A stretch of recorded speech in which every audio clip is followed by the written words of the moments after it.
తనపై అనుచిత వ్యాఖ్యలు చేసిన మల్లన్నపై తీవ్రంగా మండిపడ్డారు కవిత. చర్యలు తీసుకోవాలని, ఎమ్మెల్సీ పదవి నుంచి సస్పెండ్ చేయాలని డిమాండ్ చేశారు. మహిళలు రాజకీయాల గురించి ఎందుకు మాట్లాడొద్దో చెప్పాలని ప్రశ్నించారు. తాను బీసీ రిజర్వేషన్ల గురించి మాట్లాడితే తప్పేంటన్నారు. నిరసన తెలిపిన కార్యకర్తలపై కాల్పులు జరపడం దారుణమని, ఇష్టానుసారంగా మాట్లాడితే ఊరుకోమన్నారు. ఈ విషయంలో వెనక్కి తగ్గే ప్రసక్తి లేదని తేల్చి చెప్పారు.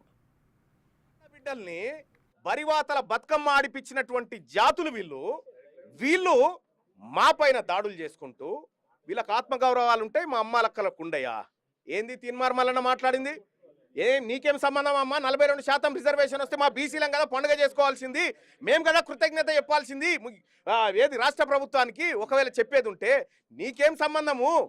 నువ్వు కవిత ముదిరాజా, కవిత గౌడ, కవిత పద్మశాలియా, కవిత ఏ రకమైనటువంటి సంబంధం? నువ్వు మీ కులానికి మా కులాలకు ఏమన్నా వియ్యం పొత్తుందా, కంచం పొత్తుందా, మంచం పొత్తుందా అని అడిగినాం. ఇక్కడ తప్పేముంది? ఇష్యూ మీద మాట్లాడాలనుకుంటే ఇష్యూ బేస్డ్ మీద మాట్లాడండి. దాదాపు 1.5 ఇయర్ నుండి తెలంగాణ జాగృతి నుండి బీసీ అంశాల్లో మేము అగ్రభాగాన నిలబడి పోరాటం చేస్తున్నాం. నేను ఏ ఒక్కనాడు కూడా తీన్మార్ మల్లన్న గారిని ఒక్క మాట కూడా అనలేదు. నేను అసలు ఆయన నన్ను ఎందుకన్నాడో కూడా నాకు తెలియదు. నన్ను అనాల్సిన సందర్భం ఏందో కూడా నాకు తెలియదు. సరే, ఆయనకి ఏం కోపం ఉందో లేకపోతే ఎవరన్నా ప్రేరేపించిండ్రో ఎందుకన్నారో నాకు తెలియదు. తీన్మార్ మల్లన్న గారిని మాత్రం నేను ఒకటి రిక్వెస్ట్ చేస్తూ ఉన్నా. మీరు బీసీ బిడ్డ కాబట్టి ఏది పడితే అది మాట్లాడితే చెల్లిపోతుందంటే కరెక్ట్ కాదు.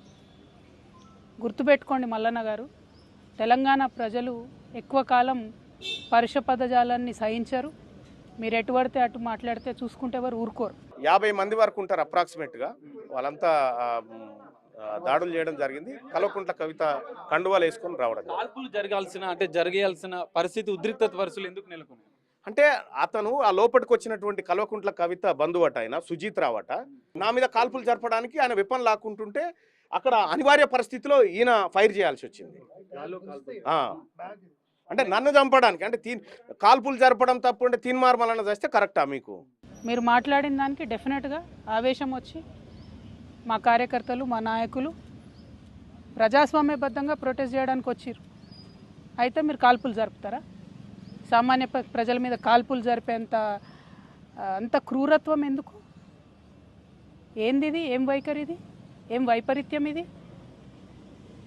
ఎందుకోసం చేస్తున్నారు ఇట్లా మీరు? అంటే ఒక ఆడబిడ్డను ఎంత మాట పడితే అంత మాట అనేసి ఇది తెలంగాణ పదజాలం గట్లనే ఉంటుంది అని అంటే ఇది మీ టీవీ కాదు, మీరు మేకప్ వేసుకొని వేసే డ్రామా కాదు.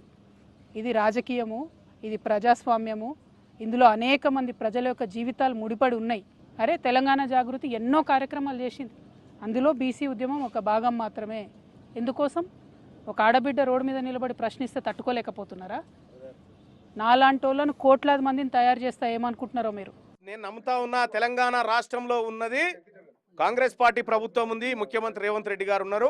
లా అండ్ ఆర్డర్ విషయంలో ఆయన ఎట్టి పరిస్థితిలో వెనక్కి పోడు. ఈ చిల్లర మల్లర చేసేటువంటి మొన్న ఏబిఎన్ ఆఫీస్ పైన దాడి, అంతకుముందుకు మహా టీవీ పైన దాడి, ఇవాళ క్యూ న్యూస్ పైన దాడి, ఇట్లా చేసుకుంటూ పోతాం. కల్వకుంట్ల కుటుంబానికి తాత జాగీర్గా రాసిచ్చినాం తెలంగాణ అని అనుకుంటారేమో, కానీ ఇదే తెలంగాణ రాష్ట్రం మీ గోరీలు కడుతుంది, మీరు గుర్తుపెట్టుకోండి. మేము అనుకుంటే, ఆడబిడ్డలు అనుకుంటే కనీసం ఇంట్లోకి వెళ్ళి బయటకు వెళ్ళలేరు. మీరు ఆలోచన చేసుకోవాలి. మల్లన్న గారు, ఎవరి కోసం మాట్లాడుతున్నారు మీరు? నేను ఇవాళ రాష్ట్ర ముఖ్యమంత్రి గారిని కూడా అడుగుతున్నా. ఈ మల్లన్న గారు నిన్న మధ్యాహ్నం ఈ టైంకి ఈ మాట మాట్లాడితే, ఇంతవరకు నేను ముఖ్యమంత్రి గారికి ఒక సహచర ఎమ్మెల్సీని, ఇంతవరకు కనీసం ముఖ్యమంత్రి గారు మాట్లాడలే. ఆ రోజు వారి కుటుంబ సభ్యుల మీద మాట్లాడితే 2 ఆడపిల్లల్ని, యూట్యూబర్స్ని, జూనియర్ జర్నలిస్టులని పట్టుకపోయి మీరు జైల్లో పెడతారా? ముఖ్యమంత్రి గారు, నేను మిమ్మల్ని డిమాండ్ చేస్తూ ఉన్నా, మీరు తక్షణమే మల్లన్న గారిని అరెస్ట్ చేయకపోతే మల్లన్న గారితో ఈ మాటలు మాట్లాడించింది మీరే అని కూడా తెలంగాణ ఆడబిడ్డలు అందరూ అనుకునేటటువంటి పరిస్థితి వస్తుంది.